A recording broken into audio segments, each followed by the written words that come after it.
الحمد لله رب العالمين والصلاة والسلام على سيد المرسلين وعلى آله وصحبه أجمعين. أما بعد، فأعوذ بالله من الشيطان الرجيم. بسم الله الرحمن الرحيم. يا أيها الذين آمنوا أوفوا بالعقود. وقال تعالى: إن الله يأمر بالعدل والإحسان وإيتاء ذي القربى وينهى عن الفحشاء والمنكر يعظكم لعلكم تذكرون. صدق اللہ العظیم. میرے محترم بزرگوں اور دینی بھائیوں، ہمارا تعلق زندگی میں ایک دوسرے سے لگا رہتا ہے. روزمرہ کی زندگی ہو، ملازمت ہو، تجارت ہو، لین دین ہو، جو بھی ہو، اور جس فیلڈ میں اور جس میدان میں ہم لگے رہتے ہیں یا لگنا چاہتے ہیں، تو ظاہر ہے اس میدان، اس فیلڈ کے ہم حالات دیکھتے ہیں، اس کے شرائط دیکھتے ہیں، اس کے ضوابط دیکھتے ہیں، اس کے اصول دیکھتے ہیں. اس کے بغیر ہم آگے بڑھ ہی نہیں سکتے. جو بھی میدان ہو دنیا کے اعتبار سے. ایک مثال میں دے رہا ہوں کہ مثلا ایک لڑکا ہے، یا اسکول میں پڑھتا ہے یا مدرسے میں پڑھتا ہے، تو اسکول کے شرائط پہلے بتلائے جاتے ہیں کہ بھئی یہ ایڈمیشن ہے، یہ ایڈمیشن فیس ہے، یہ ایڈمیشن فارم ہے، اس کو بھرنا ہے، اس پہ دستخط کرنا ہے، اور یہ ٹائمنگ ہے، اس ٹائمنگ پر عمل کرنا ہے، پابندی سے آنا ہے. یہ رہا ایک فیلڈ تعلیم کا. اسی طرح مدرسے کا بھی ہوتا ہے کہ بھی ہاسٹل میں رہنا، یہ فارم بھرنا ہے، یہ فیس بھرنی ہے، اور یہ لگاتار یہاں رہنا لازمی ہے، باہر نہ نکلیں، نماز کی پابندی دیگر وغیرہ سب چیزیں.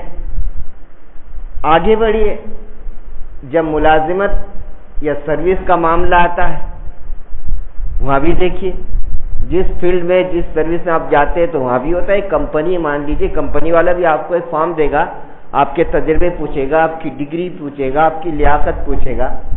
اس کے بعد اپنے شرائط، ضوابط، پابندی بتلائے گا، تنخواہ وغیرہ اصول کیے جائیں گے، سائن ہوں گے، تب کہیں جا کر میں ملازم ہو گیا.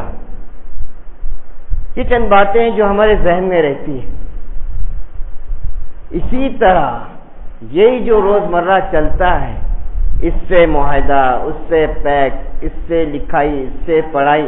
مان لیجیے گھر ہے، گھر کی رجسٹری ہوتی ہے، کاغذات ہوتے ہیں. آج تو زمانہ ایسا ہے کہ کاغذات کو سب کو فکر ہو جاتی. ہر شخص میں میرا کاغذ صحیح ہونا چاہیے، نام غلط ہے اس کو صحیح کرنا. کتنی بھاگ دوڑ ہوتی، اور کتنے لوگ کہتے ہیں کہ بھئی ہمارا یہ معاملہ صحیح ہو ہی نہیں رہا ہے، یہ نام صحیح ہو ہی نہیں رہا ہے، فلاں کا کاغذ لائیے، یہ لائیے، وہ لائیے.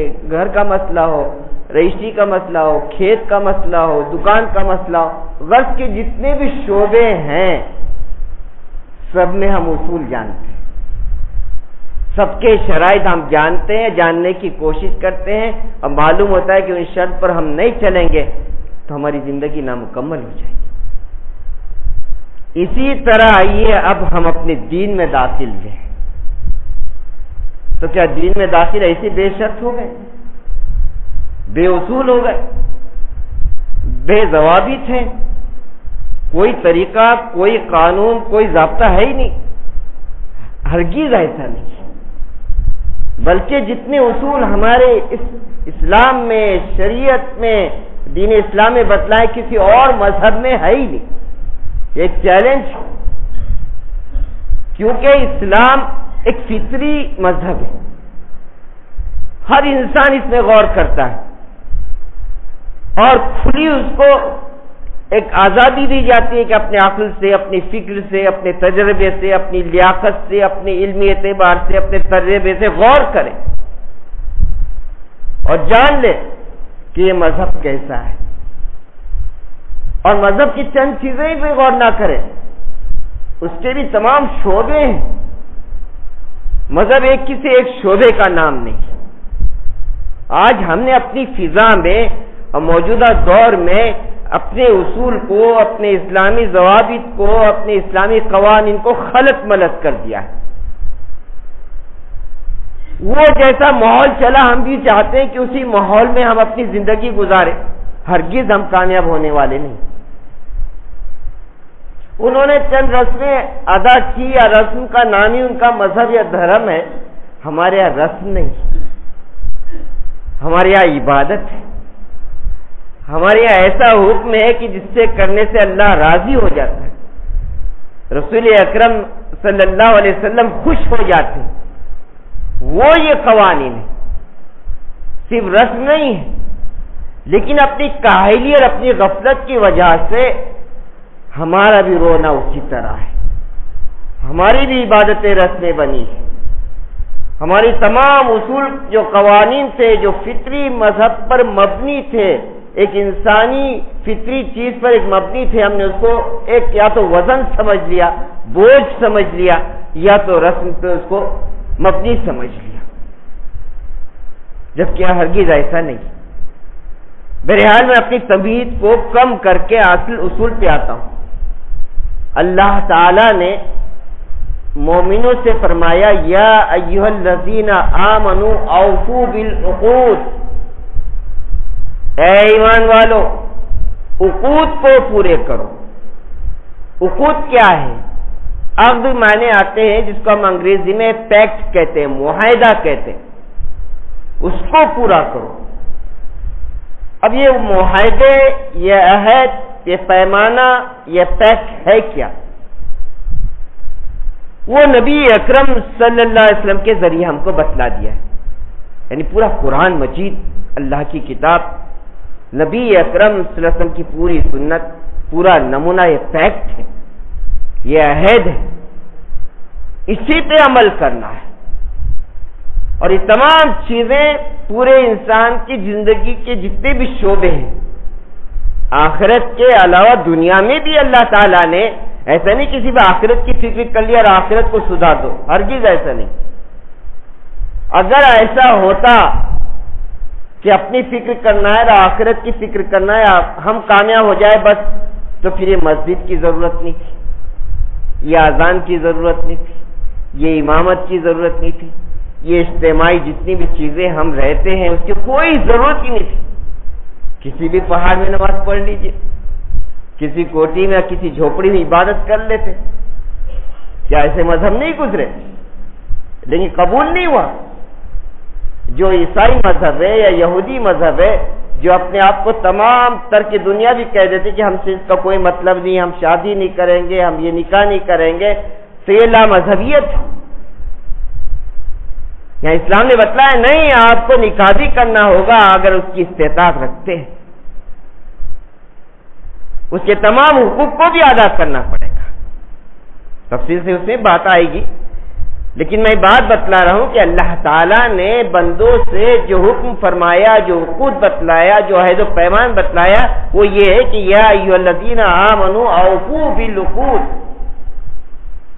اپنے عہد و پیمان کو پورے کرو.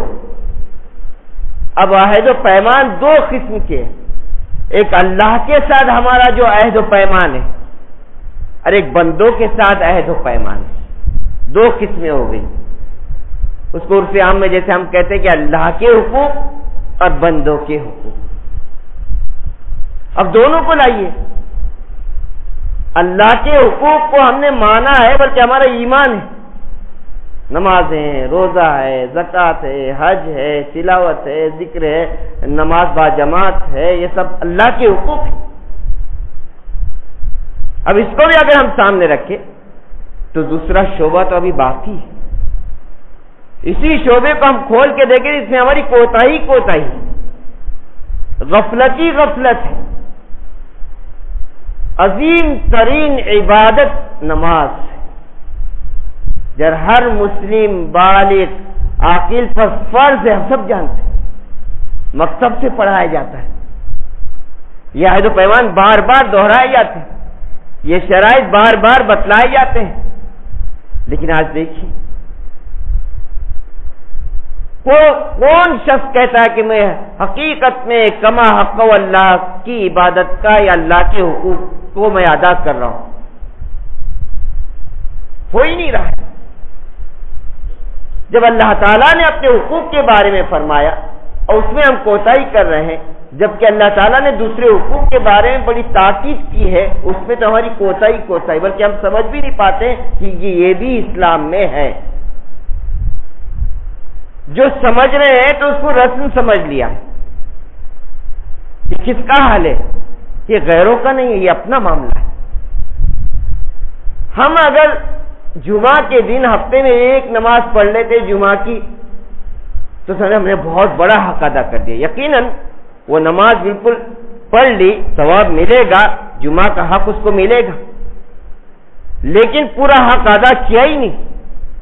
جو فجر سے لے کر عشاء تک 24 گھنٹے میں 5 وقت کی نمازیں فرض ہیں، اس میں کتنی کوتاہی ہو رہی ہے۔ یہ اللہ کے حق کو ہم دبا رہے ہیں، اللہ کے حق کو ہم چھین رہے ہیں، اللہ کے حق کو ہم مان نہیں رہے ہیں، اور پھر ہم کہتے ہیں کہ اے اللہ ہماری مدد فرما دے، اے اللہ ہماری نصرت فرما، اے اللہ ہماری عزت فرما، اے اللہ ہمارے کمائی میں ہمارے عمر میں برکت عطا فرما۔ دعا کہاں سے قبول ہوگی جب اللہ ہی کی چیزیں، اللہ ہی کی عبادت، اللہ ہی کا طریقہ کما حق ہو ہم ادا ہی نہیں کر رہے؟ کیوں؟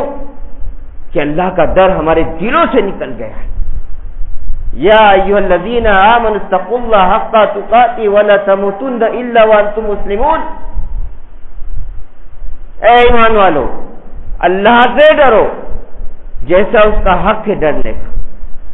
تو اللہ کے جو ڈرنے کا حق ہے وہ کو پورا تو نہیں کر سکتے، تو جتنی استطاعت ہے، ایک جگہ فرمایا جتنی تم میں استطاعت اتنا تو ڈرو۔ اللہ تو معاف کرنے والا ہے، اللہ بڑا مہربان ہے، اللہ بڑا کریم ہے، اللہ بڑا فضل والا ہے۔ یہ اللہ تعالیٰ نے صفتیں پہلے ہی بتلا دی، یہ غفور ہے، بخشنے والا ہے، رحیم ہے، نہایت رحم کرنے والا ہے۔ تم آؤ تو پہلے، تم ایک قدم آگے بڑھو، اللہ تعالیٰ کی رحمت 10 قدم آگے بڑھتی ہے۔ یہ سب ہم فضائل میں پڑھتے ہیں، نبی اکرم صلی اللہ علیہ وسلم کے ارشادات ہم سنتے ہیں، لیکن اللہ کے حقوق بہرحال جس طرح ادا ہونا چاہیے تھے اس طرح ادا نہیں ہو رہے۔ تو پہلی ہماری ذمہ داری ہے، ہم پر یہ عائد ہوتی ہے کہ ہم اس پیکٹ کو، اس عہد کو جو اللہ تعالیٰ نے نبی اکرم صلی اللہ علیہ وسلم کے ذریعے ہمیں پہنچایا اور عمل کر کے اس کو بتلایا ہے، تو اس حق پر کما حق ہو وہ پابندی کے ساتھ ہمیں ادا کرنا ہے۔ دوسرے حقوق ہے بندوں کے، جو حقوق العباد کہتے ہیں۔ اللہ تعالیٰ نے فرمایا ان اللہ یأمر بالعدل والاحسان وایتاء ذی القربى وینہی عن الفحشاء والمنکر والبغی یعظکم لعلکم تذکرون۔ یہ قرآن مجید کی آیت جو سورہ نحل ہے، آیت نمبر 90 ہے، غالباً ہر جمعہ کے دوسرے خطبے میں پڑھی جاتی ہے، اور اس کی بڑی فضیلت بھی۔ حضرت عبداللہ ابن مسعود رضی اللہ تعالی عنہ فرماتے ہیں اس آیت کے متعلق کہ قرآن مجید کی بہت سی آیتیں، لیکن جامع آیت فرمایا یہ ہے۔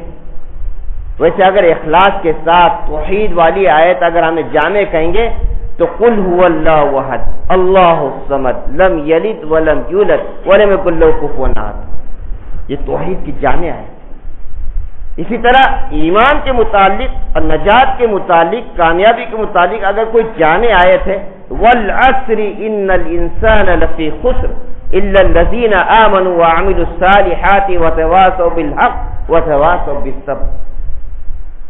قرآن مجید کی ہر آیت میں ایک ہر فیلڈ کا، ہر ایک میدان کا، ہر ایک شعبے کا پیغام۔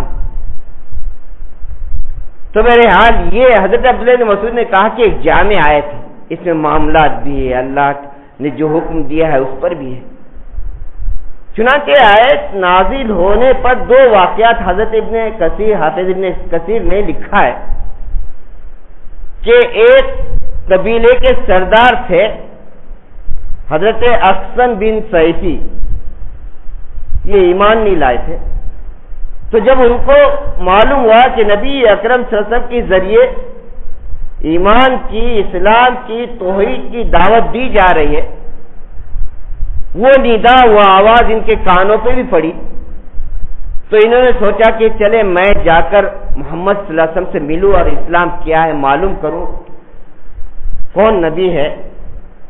تو لوگوں نے کہا کہ آپ سردار ہیں، آپ قبیلے کے بڑے ہیں، بڑے جا نہیں سکتے ہیں، جیسے آج کا بھی ہے نا دنیا میں، ایک کوئی پرائم منسٹر اپنے آپ کو بڑا سمجھتا ہے، صدر ہے، بڑا ہے، عہدے کے لحاظ سے وہ عوام میں نہیں آئے گا، عوام ان کے پاس جا سکتی ہے، تو ایسے ان لوگوں کا بھی آپ بڑے ہیں، قبیلے کے سردار ہیں، آپ نہ جائیں، آپ کسی ایک دو کو نمائندے بھیج دیں اور ان سے بات کر کے آئیں اور اس پر اپنے تبادلہ خیال کریں۔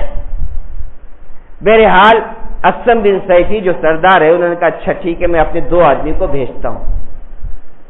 وہ خاندان کے 2 آدمی پہنچے نبی اکرم صلی اللہ علیہ وسلم کے پاس، اور ان دونوں نے باضابطہ کہا کہ ہم قبیلے سے آئے، ہمارا ایک سردار ہے اقسم بن سیفی ہے، ان کے ہم نمائندے ہیں اور آپ کے سامنے پیش ہوئے، ہمارے 2 سوال کا جواب دیجیے۔ پہلا سوال تھا من انتا وما انتا، آپ کون ہیں، آپ کیا ہیں؟ نبی اکرم صلی اللہ علیہ وسلم نے اپنے خاندان کے متعلق کہا کہ انا محمد بن عبداللہ، میں محمد بن عبداللہ ہے، ایک سوال کا جواب ہو گیا، آگے نہیں فرمایا کچھ۔ اور دوسرا ما انتا، تم کیا ہو، اس کا جواب دے کہ انا محمد رسول اللہ، او کما قال علیہ الصلوۃ والسلام، کہ میں محمد ہوں، اللہ کا رسول ہوں، اور پوری تشریح بتلائی ہے کہ دیکھو اللہ ایک کی عبادت کرو، وہی تمہارا پروردگار ہے، وہی مالک ہے۔ اور وہ 2 کہتے ہیں، اس کے بعد نبی اکرم صلی اللہ علیہ وسلم نے یہ آیت پڑھ کر سنائی، ان اللہ یأمر بالعدل والاحسان، بے شک اللہ تعالی حکم دیتا ہے عدل کا، احسان کا، وایتاء ذی القربى، قرابت والے رشتہ داروں کو حق ادا کرنے کا، وَيَنْهَى عَنِ الْفَحْشَاءِ وَالْمُنكَرِ وَالْبَغْيِ، اور روکتا ہے تم کو بے حیائی اور برائیوں سے اور ظلم زیادتی سے، یعظکم لعلکم تذکرون، اللہ نصیحت کرتا ہے تم کو شاید کہ تم نصیحت حاصل کر لو۔ یہ آیت نبی اکرم صلی اللہ علیہ وسلم نے پڑھی۔ ان 2 ساتھیوں نے کہا کہ یہ آیت کو دوبارہ آیت مطلب انہوں نے کہا یہ جملے کو آپ دوہرا دیجئے، ان کو تو آیت معلوم ہی نہیں تھی، کہیں جو آپ نے پڑھی ہے اس کو 2-3 مرتبہ دوہرا دے تاکہ ہمیں یاد آ جائے۔ چنانچہ نبی اکرم صلی اللہ علیہ وسلم نے یہی آیت ان اللہ یامر بالعدل والاحسان مکمل طور پہ 6 بار، 4 بار، 5 بار، 7 بار، جتنی مرتبہ دوہرائی اتنا کہ وہ دونوں کو یاد ہو گیا۔ اب وہ دونوں اپنے سردار کے پاس پہنچے اور تفصیل سے بتلایا، ہم نے پوچھا ان کے شجرہ نسب کے بارے میں پوچھا تو انہوں نے اتنا ہی کہا کہ محمد بن عبداللہ۔ بہرحال ہم نے پھر اور جاگے پوچھا تو آپ قریش کے سردار سے، اعلیٰ سردار سے، اعلیٰ نسب سے ہے، پتہ چل گیا۔ اور دوسرا جو انہوں نے کہا ہے کہ انا رسول اللہ، انا محمد رسول اللہ، کہ میں محمد اللہ کا رسول ہوں، اور اس میں پوری تفصیل بتلائی ہے، حکم دیا ہے عبادت کا، توحید کا، ایمان کا، اور کئی چند چیزیں بتلائی ہے، وہ پڑھ کر سنایا یہی آیت ان اللہ یأمر بالعدل والاحسان وایتاء ذی القربى وینہی عن الفحشاء والمنکر والبغی یعظکم لعلکم۔ یہ پوری آیت جیسی پڑھی۔ سردار تو ایسے نہیں آج کل کے انگوٹھے چھاپ ہے کہ جو تیسری پڑھ لے اور کہتے ہم BA ہو گئے، وہ سردار ہی ہوتا ہے، پڑھا لکھا تھا، دماغ والا تھا، تیز تھا، ہوشیار تھا، فوراً اس کو یاد ہو گئی۔ اور اس نے کیا کہا اپنے ساتھیوں سے، اپنے قبیلوں سے، دیکھو یہ جو حکم سنایا ہے، یہ جو آیت پڑھ کر سنائی ہے، یقیناً وہ مستحکم مذہب ہے اور حقیقت میں وہ نبی ہے، چلے ہم چلتے ہیں۔ آپ سے ملاقات بھی کی اور پورے سردار قوم اور خود سردار ایمان لیا۔ ایک آیت کی بات ہے، ایسے کتنے واقعات ہیں جو ایک ایک آیت کسی پہ اثر ہو جاتی ہے۔ دوسرا بھی واقعہ ہے، حضرت عثمان بن مظعون رضی اللہ تعالیٰ عنہ خود کہتے ہیں میں تو ایمان پہلے لا چکا تھا لیکن دل میں ذرا شک و شبہ رہتا تھا، پختہ ایمان نہیں تھا، پختہ یقین نہیں تھا۔ چنانچہ نبی اکرم صلی اللہ علیہ وسلم کی مجلس میں میں بیٹھا ہوا تھا، نبی اکرم صلی اللہ علیہ وسلم پر آیت نازل بھی وہی یہی ان اللہ یأمر بالعدل والاحسان، یہ پوری آیت نازل۔ اور حضرت عثمان بن مظعون، بھئی ماضی زبان ان کی عربی ہے، ان کو سمجھانے کی ضرورت نہیں، فوراً سمجھ گئے اس آیت کا مطلب کہ اللہ تعالیٰ حکم دیتا ہے عدل کا، اچھی بات، اچھی چیزوں کا اور رشتہ داروں کے حقوق ادا کرنے کا، اور برائیوں سے فحشاء کھلم کھلا برائی اور تمام برائیاں سے روکتا ہے، ظلم زیادتی سے اللہ روکتا ہے۔ اللہ تعالیٰ تمہیں یہ نصیحت کرتا ہے کہ شاید تم نصیحت حاصل کر لو۔ یہ جیسی آیت نبی صلی اللہ علیہ وسلم نے پڑھی ہے، وہی کے ذریعے حضرت عثمان بن مظعون کہتے ہیں کہ میرا دل اب پختہ ہو گیا، یعنی ایمان کامل ہو گیا۔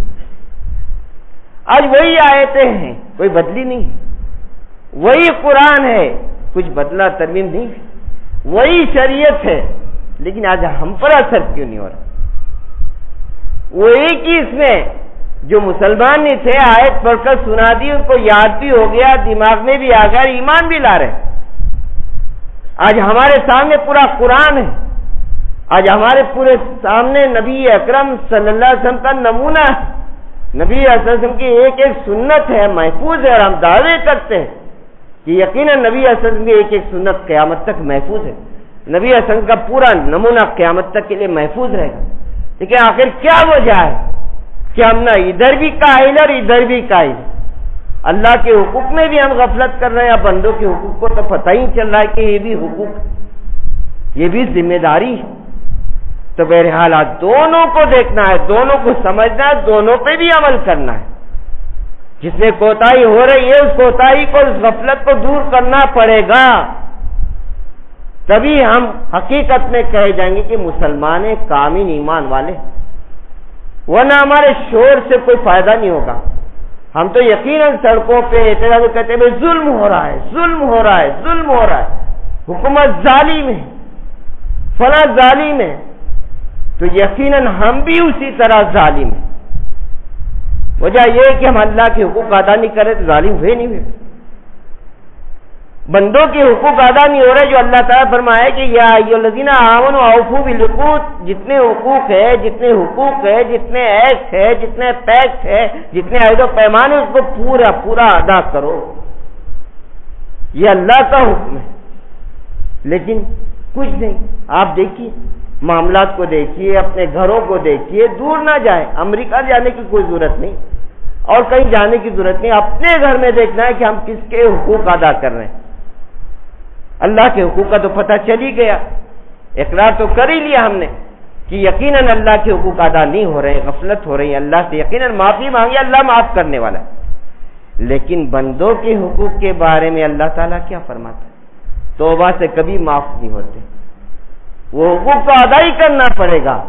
اگر زندگی ہے تو زندگی میں ادا کرے، نہیں تو یا تو معافی مانگ لے اور سچے دل سے معاف کر دے، رسمی طور پہ معافی نہیں۔ ہزاروں حقوق ہے اور ہزاروں ہم سب ایک دوسرے سے شکایت کرتے ہیں، نااہل ہیں۔ جیسے حکومت عوام سے شکایت کرتی ہے، عوام حکومت سے شکایت کرتی ہے، عوام کہتے ہیں کہ حکومت ہمارے حقوق ادا نہیں کر رہے، حکومت کہتی ہے کہ عوام ہمارے حقوق ادا نہیں کر رہے۔ کسی کمپنی میں جائیے، کسی فیکٹری میں جائیے تو وہاں کہتے ہیں ڈائریکٹر ہمارے حقوق ادا نہیں کر رہا ہے، اور وہاں کے ملازم، وہاں کے کارکن، وہاں کے مزدور کہتے ہیں کہ ڈائریکٹر ہمارے حقوق ادا نہیں کر رہا، ڈائریکٹر صاحب یہ کام نہیں کر رہے، ہمارے حقوق ادا نہیں کر رہے۔ تو دنیا میں معلومات سب اپنے حقوق کے لیے لڑ رہے ہیں۔ اب حقوق کو سمجھا رہا ہے کون؟ حقوق کی ترغیب دے رہا ہے کون؟ حقوق کا سبق کون پڑھا رہا ہے؟ وہ ہے اسلام۔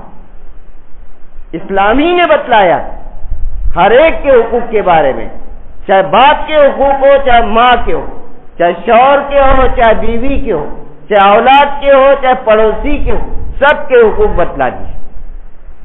اور اس کے بعد فرمایا الیوم اکملت لکم دینکم واتممت علیکم نعمتی، یہ آج مکمل ہو گیا، میں نے تمہارے دین کو مکمل کر دیا۔ اب کوئی چیلنج کر ہی نہیں سکتا کہ کسی حکم کے بارے میں نہ فرمایا ہو، نبی نے کوئی ارشاد نہ فرمایا ہو۔ ہو ہی نہیں سکتا. تو معلوم ہوا حقوق، شریعت، قانون، ضوابط، شرائط، عہد و پیمان تمام مکمل ہو چکے ہیں. اس میں آپ کوئی زیادتی، کوئی کمی ہونے والی نہیں ہے. اب زیادتی کمی کہاں ہو رہی ہے؟ ہماری کوتاہیوں کی وجہ سے. ہمارے اعمال اسی طرح ہے کہ ہم نے اپنے عملی طور پر اسلام کو پیش نہیں کیا، جس کی وجہ سے یہ مار پڑ رہی ہے. جب ہم اپنا عملی نمونہ نہیں بنیں گے تو غیر کو ہم کیا سمجھا سکتے ہیں؟ مان لیجئے کہ اگر میں آپ کو کہوں کہ بھئی آپ الیاذ باللہ گندے ہیں، ایسے ہیں، کپڑے بالکل گندے ہیں، نہاتے نہیں، دھوتے نہیں ہیں اور صفائی کا خیال نہیں رکھتے ہیں، سامنے والا مجھے دے گا کہ بھئی آپ اپنا تو دیکھیں آپ کے کپڑے کیسے، بولے گا نہیں بولے گا؟ ناپاک آدمی اگر کسی کو پاک والے کہے کہ تو گندا رہتا تو سامنے والے کہے تو گندا ہے، تیرے کپڑے دیکھ. آج وہی حال آج ہمارا ہو رہا ہے. اگر ہم کسی غیر کو کہیں گے کہ حقوق ادا کرنا ہے تو کہیں گے اب اپنے پہلے دیکھو باپ بیچارہ تیرے نام پہ رو رہا ہے، وہ بیٹا باپ کی شکایت کر رہا ہے، وہ بہن اور بیٹی اپنے ماں باپ کی شکایت کرے کہ ہمارا حق ہی ادا نہیں ہو رہا ہے. تو آپس میں یہ حال ہے کہ ہم حقوق کی پامالی کر رہے ہیں. تو آج ہم کس شرط پہ کہہ سکتے ہیں کہ فلاں اور غیر ہمارے انصاف کریں گے؟ ہمارے ساتھ انصافی ہرگز کر ہی نہیں سکتے، کیونکہ تمام انصاف، تمام عدل اور تمام عدالتیں تو ہمیں دی گئی. ہم داعی ہیں، ہم پہ فریضہ ہے کہ یہ عدل، یہ انصاف ہم سکھاتے، دوسروں کو سکھاتے اور عمل کر کے دکھلاتے. لیکن آج ہم اپنا نمونہ اپنے گھروں میں نہیں بنے. آج بھائی بھائی سے لڑائی ہے، بھائی چھوٹا بھائی بڑے بھائی کے بارے میں کہتا ہے، بڑا بھائی چھوٹے بھائی کے بارے میں کہتا ہے کہ اس نے میرا حق ادا نہیں کیا، وہ کہتا ہے میرا حق نہیں ادا کیا. معاملات میں دیکھیے ایک بیچارہ تاجر ہے، وہ کہتا ہے 10 سال ہو گئے، 5 سال ہو گئے، 2 سال ہو گئے، یہ میرا معاملات جو صحیح نہیں کیا، اتنا قرضہ ہے، اتنا پیسہ لے گیا ہے یا اتنا مال لے گیا ہے، اب میں کیا کروں، میں اپنی دکان کیسے چلاؤں؟ یہ کون لوگ ہیں؟ اپنے ہی بھائی تو. اور کیا کہہ رہے ہیں؟ آ جائیں گے، مر تھوڑی جا رہے ہیں، ہم دے دیں گے اپنا قرض دے دیں گے، اپنے معاملہ پورے کریں گے، مر رہے تھوڑی، ہم بھاگے تھوڑی جا رہے ہیں. آج یہ ہو گیا ہمارے پہ، جرأت اتنی ہو گئی کہ اللہ کا ڈر بھی نہیں ہے. ہم جس مذہب میں ہم رہ رہے ہیں، داخل ہو چکے ہیں، ہم نے اللہ سے پیک کیا ہے، اللہ پہ ایمان لائے ہیں، رسول پہ ایمان لائے ہیں، یہ دستور قرآن مجید پہ ایمان لائے ہیں، پھر بھی ہم کہہ دیں کہ ہاں دیکھیں گے. تو کس بات کا انتظار ہے؟ کہ یہی کہ قیامت نافذ ہو جائے، جب ہو جائے گا کہ کیا حق ادا کیا. نبی اکرم صلی اللہ علیہ وسلم نے فرمایا، اسی حدیث پر میں اپنی بات کو ختم کرتا ہوں. نبی اکرم صلی اللہ علیہ وسلم فرمایا، صحابہ سے جانتے ہو مفلس کون ہے؟